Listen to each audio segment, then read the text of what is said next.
everyone, I'm White Trailer Trash today. I'm in the caravan with Seann Miley Moore. Seann, how are you going? Good. Welcome to Hedwig and the Angry Inches caravan. Darling. Would you like some tea? I would love strudel? to throw on a vinyl, darling. Look at this face. I like it. It's like Priscilla meets Hedwig. I enjoy all of this. It's the love child of. We are obviously down at Queen's Theatre in Playhouse Lane for the Adelaide Festival, the debut, the Australian premiere of Hedwig and the Angry Inch, the musical. That's it. Hedwig and the Angry Inch. We go Hedwig, Hedwig. Now, I saw it opening night and it was absolutely glorious. Thank you. I was saying to you earlier that I could not even wait to go home, and I wrote that review out over a good few hours.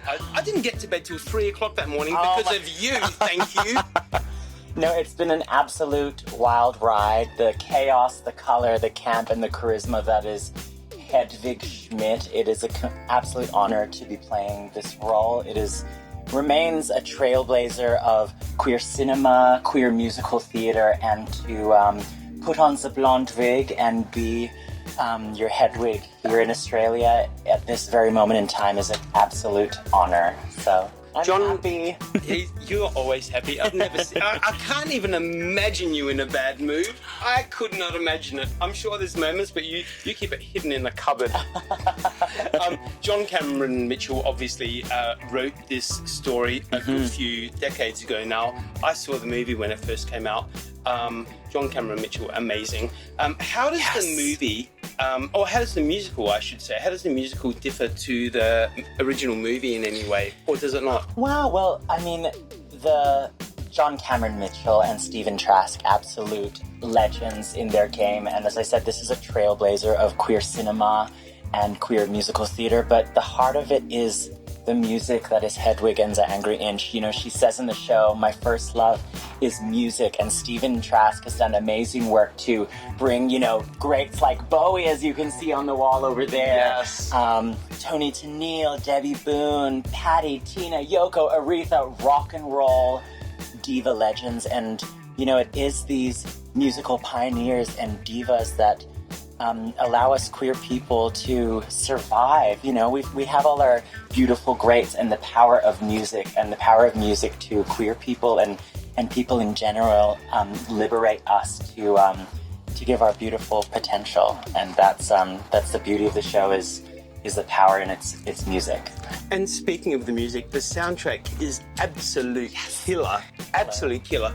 I've got so many favourites, whether it be, oh my goodness, Wig Off the Shelf. Yeah, Wig in the Box. Wig in a Box. Wig in the Box, honey. The Origins of Love, Sugar Daddy, all of that. Actually, you know what? My favourite could be a toss-up between Origins of Love and Sugar Daddy, to be honest. But actually, the big finale song is actually quite powerful as well. Midnight Radio. Adam's voice in that just like transcends. Yes. It's like step aside, Whitney Houston. I mean, there's a new one coming through. But what is one of your favourite songs to perform during the show? Wow, well, I mean, I guess the very first song, The Origin of Love, is the heart of the show.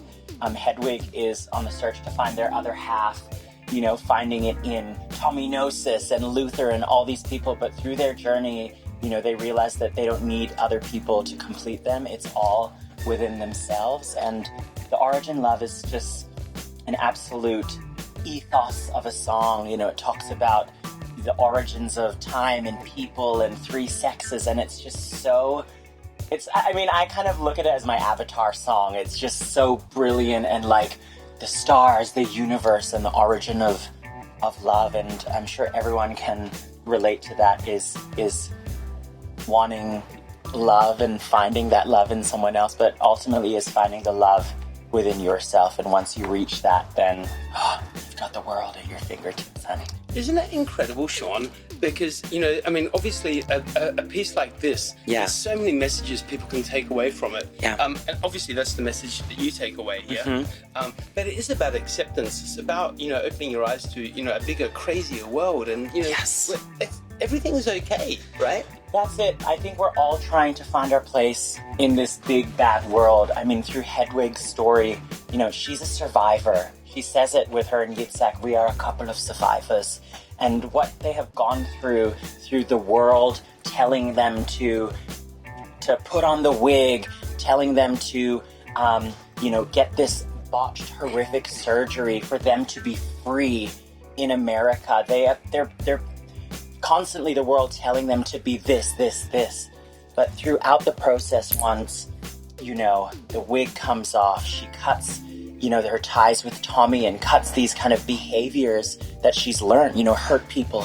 Once she cuts all that, she goes, actually, I have to look at myself, throw away all the beliefs and what the world has taught me, and I have to look within here. Yeah. And she goes back to, her child, midnight radio, the music and the greats, and it's actually all within yourself. And once she realizes that, it's almost like a shed, and like, okay, now I'm on the journey to ultimately be the person I'm destined to be, and which is a human. It's a human, it's a human thing. What I really enjoyed about it, because you start the show absolutely polished. The hair is perfect. Yes. The makeup is perfect. The costume is incredible. The costumery in the show is insane.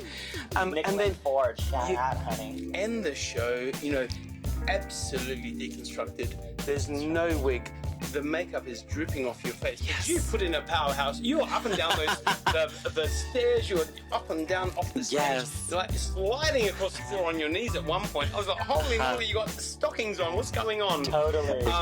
But you're gonna graze a knee.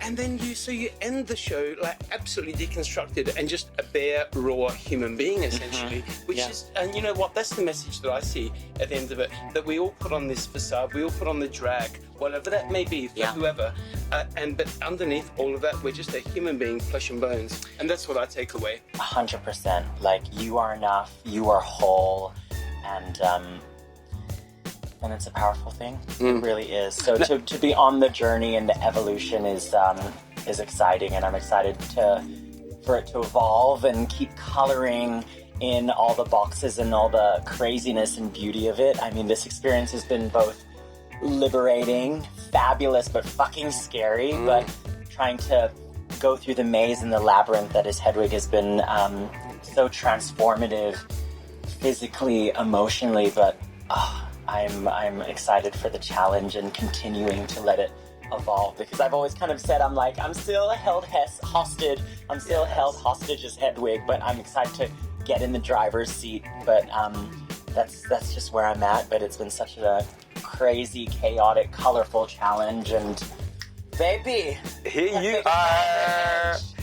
Now, Adelaide has fallen in love with you, and it was primarily to start with Miss Saigon, which was a good couple of years ago now. Actually, not even that long ago. It was about a year and a half ago, maybe? Yes. Not that long ago. Yeah. You played the mechanic. Incredible role. The engineer. I was I close. love the engineer. mechanic, honey, yeah.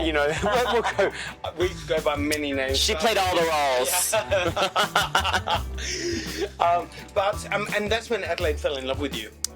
And you're back for more. And I know Back for more. Back for more. Are you?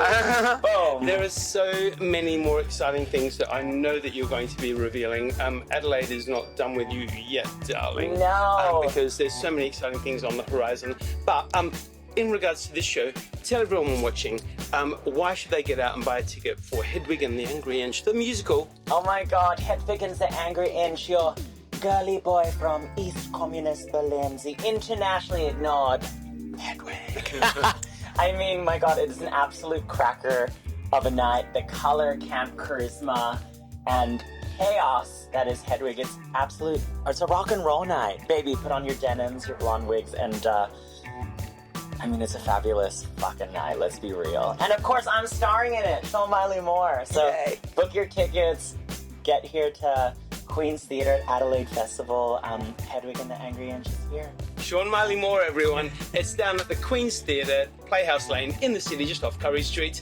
Adelaide Festival. Get onto the website, get your tickets. Bye, everyone. Blondes have more fun. Mwah.